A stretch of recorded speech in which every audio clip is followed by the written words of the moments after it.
Hello नमस्कार दोस्तों। आपका स्वागत है आपके एजुकेशन न्यूज़ में। और आज है 12 जनवरी 2022। आज की महत्वपूर्ण शैक्षणिक खबरें जो इस प्रकार है। और वीडियो से जुड़े रहने के लिए वीडियो को लाइक और सब्सक्राइब जरूर करें और अधिक से अधिक शेयर करें। इस सत्र में अंग्रेजी माध्यम के विद्यालयों में प्री प्राइमरी कक्षाओं का संचालन संभव नहीं। बच्चों के बैठने के लिए कमरों की नई है व्यवस्था। मुख्यमंत्री द्वारा बजट 2021-22 की घोषणा के तहत इसी सत्र से जिला मुख्यालयों में परिस्थित महात्मा गांधी राजकीय विद्यालय में पूर्व प्राथमिक कक्षाओं के संचालन की स्वीकृति जारी हो गई, लेकिन विद्यालय भवन में कक्षों की स्थिति को देखते हुए इस सत्र से प्राइमरी कक्षाओं के संचालन संभव होता नजर नहीं आ रहा है। सी-टेट का रिवाइज शेड्यूल जारी। 17 व 21 जनवरी को होगी परीक्षा। पिछले दिनों नेटवर्किंग में समस्या की वजह से स्थगित हो चुकी सी-टेट यानी केंद्रीय शिक्षक पात्रता परीक्षा का रिवाइज शेड्यूल जारी कर दिया गया है।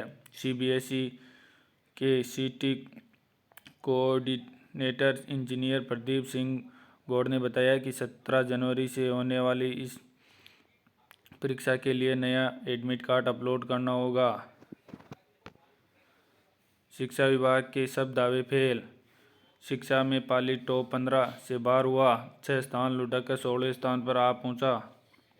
अगस्त 2021 में टॉप 7 था पाली, लेकिन इसके बाद लगातार रैंकिंग गिरी। नवंबर में रैंकिंग में पिछले 4 माह में टॉप 10 से बाहर।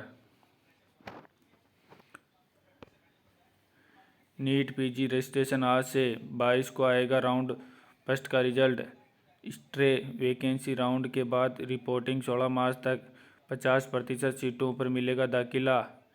AIQ से मेडिकल कॉलेजों में पीजी की ऑनलाइन ऑल इंडिया कोटे की 50% सीटों पर दाखिला के लिए रजिस्ट्रेशन 12 जनवरी से शुरू होंगे। इसके साथ ही काउंसलिंग में छात्रों की भागीदारी शुरू हो जाएगी। पीजी कॉलेज में स्नातक और पूर्वार्ध में प्रवेश के लिए आवेदन की अंतिम तिथि आज। महाराणा प्रताप पीजी कॉलेज में MA, MSc, MCOM पूर्वार्ध कक्षाओं में प्रवेश की अंतिम तिथि 12 जनवरी की शाम 5 बजे तक रहेगी। नौनियाल सीखेंगे स्कूल में साइबर सुरक्षा का सबक। ऑनलाइन पढ़ाई के दौरान में आने वाली पीढ़ी के लिए भी साइबर वर्ल्ड के खतरों से निपटना बड़ी चुनौती के रूप में सामने आया है। राजस्थान स्कूल शिक्षा परिषद बच्चों को साइबर सुरक्षा को लेकर शिक्षित करने के लिए बड़ा प्रोग्राम लॉन्च करने जा रही है। संविदा कर्मियों का मानदेय सालाना 5% बढ़ेगा। छुट्टी मेडिकल क्लेम भी। संविदा भर्तियों के लिए नियम जारी। राज्य सरकार ने पहली बार संविदा पर भर्ती के लिए सेवा नियम जारी किए हैं। इस संबंध में DOP ने मंगलवार रात को एक नोटिफिकेशन जारी किया है।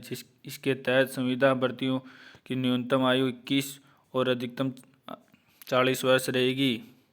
इसमें आरक्षण का प्रावधान भी लागू रहेगा और इसी आधार पर उम्र में भी छूट मिलेगी। अधिकतम 5 साल के लिए नियुक्ति।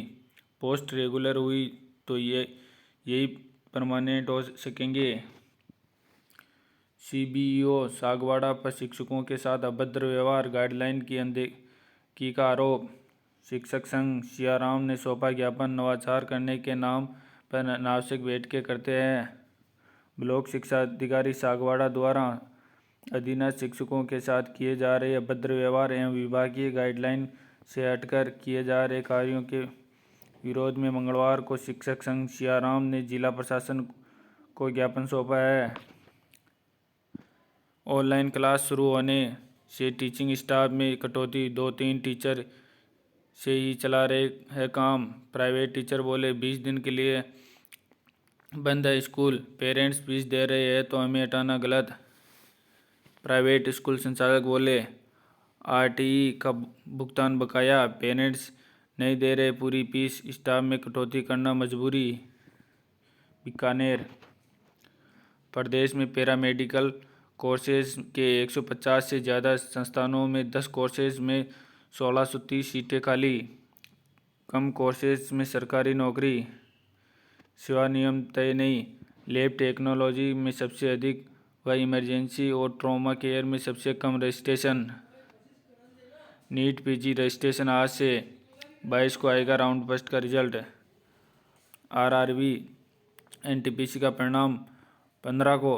रेलवे रिक्रूटमेंट बोर्ड 15 जनवरी को आरआरबी एनटीपीसी का परिणाम जारी करेगा। जिन उम्मीदवारों को सीबीटी 1 दिया था, आरआरबी की वेबसाइट पर जाकर परिणाम देख सकेंगे। चयनित उम्मीदवारों के स्कोर कार्ड भी आरआरबी इसी दिन जारी करेगा। टीडीएस का भुगतान न करने पर 7 साल की सज़ा। टीडीएस का दायरा बढ़ गया है। यह बीते साल जुलाई में लागू हुआ है, लेकिन ज़्यादातर करदाताओं को जानकारी न होने से अनजाने में गलतियां कर रहे हैं। आयकर कानून के मुताबिक ऐसे करदाता एसएससी इन डिफ़ॉल्ट कहलाते हैं। इसका क्या मतलब है और क्या नुकसान है, बता रहे हैं चार्टर अकाउंटेंट। स्कूलों में 20,000 से ज़्यादा शिक्षक व कर्मचारी 60% करते हैं अप डाउन। ये ग्रामीण क्षेत्रों में सुपर स्प्रेडर न बन जाए। शहरी इलाकों में रोज़ करीब 10 से 12,000 शिक्षक व कर्मचारी ग्रामीण क्षेत्रों में स्कूलों में आ जा रहे हैं। इनसे कोरोना का खतरा मुद्दा बड़ा और विचार करने योग्य है। प्रशासन इस बात पर गंभीरता से ध्यान दे, वरना यह लापरवाही आगामी दिनों में तमाम इंतजामों को धता साबित करने में कोई कसर नहीं छोड़ेगी। जी हां, मामला सरकारी स्कूलों में कार्यरत शिक्षक व कर्मचारियों का है। दरअसल जिले के माध्यमिक व प्राथमिक शिक्षा विभाग में 20,000 से अधिक शिक्षक एवं कर्मचारी हैं। आरजेएस 2021 प्रारंभिक परीक्षा का परिणाम घोषित। आरजेएस प्रारंभिक भर्ती परीक्षा का परिणाम मंगलवार को जारी कर दिया गया है। सफल अभ्यर्थी मुख्य परीक्षा योग्य होंगे। परीक्षा गत 28 नवंबर को आयोजित की गई थी। मुख्य परीक्षा के लिए करीब 1887 अभ्यर्थी योग्य घोषित हुए हैं। कट ऑफ सामान्य वर्ग 32, सामान्य परित्यागता 58, सामान्य विधवा 45, एससी 55, एससी परित्यागता 39, एसटी 23, ओबीसी 67, ओबीसी परित्यागता 63, ओबीसी विधवा 46 और एमबीसी 46, ईडब्ल्यूएस 69% रही है। शिक्षा विभाग बोर्ड परीक्षाओं के पक्ष में कोरोना पॉजिटिव के लिए अलग से कमरे की रहेगी व्यवस्था। शिक्षा मंत्री अगर कोरोना पॉजिटिव विद्यार्थी परीक्षा नहीं देना चाहेगा तो पूरक परीक्षा के साथ मिलेगा मौका। इनकम टैक्स रिटर्न भरने की डेट 15 मार्च तक बढ़ी। कॉरपोरेट के लिए बढ़ाई आईटीआर की डेडलाइन। कोरोना के चलते आ रही परेशानियों को देखकर लिया गया फैसला। केंद्र ने साल 2020-21 के लिए इनकम टैक्स रिटर्न भरने का समय सीमा को बढ़ाकर 15 मार्च कर दिया है। शारीरिक दक्षता परीक्षा फरवरी माह के पहले पखवाड़े में प्रस्तावित। उप निरीक्षक व प्लाटून कमांडर संयुक्त प्रतियोगी परीक्षा 2021। राजस्थान लोक सेवा आयोग अजमेर की ओर से आयोजित उप निरीक्षक व प्लाटून कमांडर प्रतियोगी परीक्षा 2021 में लिखित परीक्षा में उत्तीर्ण अभ्यर्थियों की शारीरिक दक्षता परीक्षा फरवरी माह के प्रथम पखवाड़े में किया जाना प्रस्तावित है।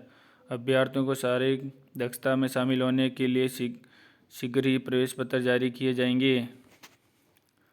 85,000 थर्ड ग्रेड शिक्षकों को तबादले का इंतजार। प्रदेश में फिर से तृतीय श्रेणी शिक्षकों ने तबादले की मांग तेज कर दी है, जिसके पीछे की वजह है 31,000 पदों पर होने वाली नई भर्ती को लेकर बीकानेर निदेशालय की ओर से जारी की गई विज्ञप्ति है। प्रदेश के करीब 85,000 तृतीय श्रेणी अध्यापकों ने जल्द से जल्द तबादला सूची जारी करने की मांग तेज कर दी है। 3 साल से जो रहे बांट। राजस्थान प्राथमिक एवं माध्यमिक शिक्षा संघ प्रदेश के वरिष्ठ उपाध्यक्ष विपिन प्रकाश शर्मा का कहना है कि पिछले 3 साल से जहां तृतीय श्रेणी शिक्षक तबादले का इंतजार कर रहे हैं, वहीं डार्क जोन में लगे बड़ी संख्या में तृतीय श्रेणी शिक्षक भी करीब 1 दशक से इंतजार कर रहे हैं। दिव्यांग विद्यार्थियों को नहीं रहेगा खेल उपकरणों का अभाव।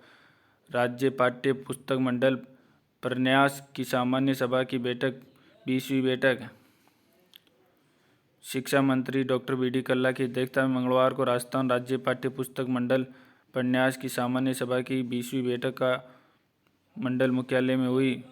इसमें डॉक्टर कल्ला ने प्रन्यास में गत वर्ष के बजट का अनुमोदन करते हुए आगामी वर्ष के लिए कार्य योजना बनाने के निर्देश दिए। आवेदन की अंतिम तिथि तक जारी प्रमाण पत्र ही मान्य। कार्मिक विभाग सभी विभागों को भेजेगा परिपत्र, बाद में नहीं मिलेगा संबंधित वर्ग का लाभ। विभिन्न सरकारी भर्तियों में अनुसूचित जाति, जनजाति, अन्य पिछड़ा वर्ग, अति पिछड़ा वर्ग व आर्थिक रूप से कमजोर वर्ग के अभ्यर्थियों की पात्रता का मूल्यांकन आवेदन की अंतिम तिथि तक जारी प्रमाण पत्र के आधार पर ही किया जाएगा। अंतिम तिथि के बाद जारी प्रमाण पत्र के आधार पर अभ्यर्थियों को संबंधित श्रेणी अथवा वर्ग का लाभ नहीं मिलेगा। शिक्षक भर्ती में आवेदन के लिए अंतिम तिथि 9 फरवरी। सरकारी स्कूलों में लेवल फर्स्ट व लेवल सेकंड के पदों को भरने के लिए शिक्षा विभाग ने 32,000 पदों की भर्ती की विज्ञप्ति जारी की है, जिसके तहत प्राथमिक और उच्च प्राथमिक के साथ ही विशेष शिक्षा के पदों पर आवेदन मांगे गए हैं। जेईई, पीडब्ल्यूडी व पीएचईडी की संयुक्त भर्ती की विज्ञप्ति इसी माह जारी होगी। कंप्यूटर अनुदेशक भर्ती। प्रदेश में बेरोजगारों के लिए जल्द ही अच्छी खबर सामने आने वाली है। इसी माह राजस्थान कर्मचारी चयन बोर्ड कंप्यूटर अनुदेशक भर्ती जेएन, पीडब्ल्यूडी व पीएचईडी की संयुक्त भर्ती विज्ञप्ति जारी करेगा। बेरोजगारों की अलग अलग भर्तियों को लेकर राजस्थान बेरोजगार एकीकृत महासंघ के प्रदेश अध्यक्ष उपेंद्र यादव ने चयन बोर्ड के चेयरमैन हरिप्रसाद शर्मा से मुलाकात की है। जल्द जारी होगा पटवारी भर्ती का रिजल्ट। चयन बोर्ड पटवारी भर्ती परीक्षा का परिणाम भी इसी महीने जारी होगा। ग्राम विकास अधिकारी भर्ती का सिलेबस पहले वाला ही रहेगा। इसके निर्देश जल्द ही जारी होंगे। 15 अप्रैल के बाद ही परीक्षा आयोजित होगी। मुलाकात के दौरान हरिप्रसाद शर्मा ने बताया कि बोर्ड की भर्ती परीक्षाओं का कैलेंडर इसी महीने जारी होगा। शीघ्र लिपि भर्ती परीक्षा का द्वितीय चरण शुरू।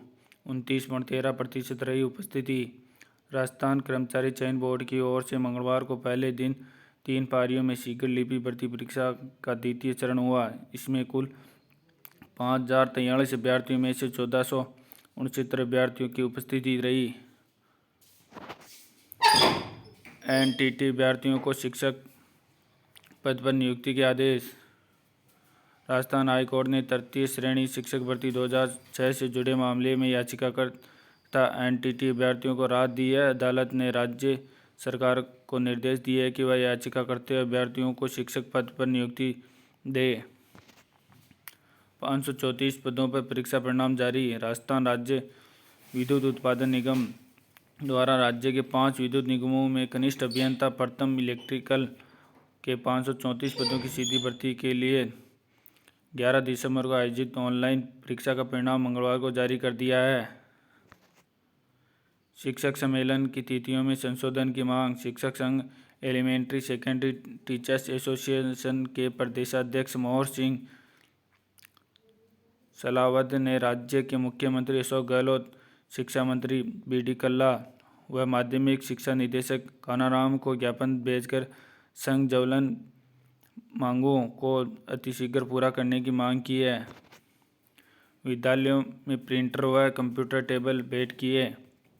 चौमू राजकीय उच्च प्राथमिक संस्कृत विद्यालय अनोपरा के शिक्षकों ने मिलकर विद्यालय को लगभग 22,500 रुपये की कीमत का प्रिंटर व कंप्यूटर टेबल भेंट किया है। पूर्व में भी विद्यालय में कंप्यूटर सेट मेरी बेटी फाउंडेशन सेवा संस्थान द्वारा भी दिया जा चुका है।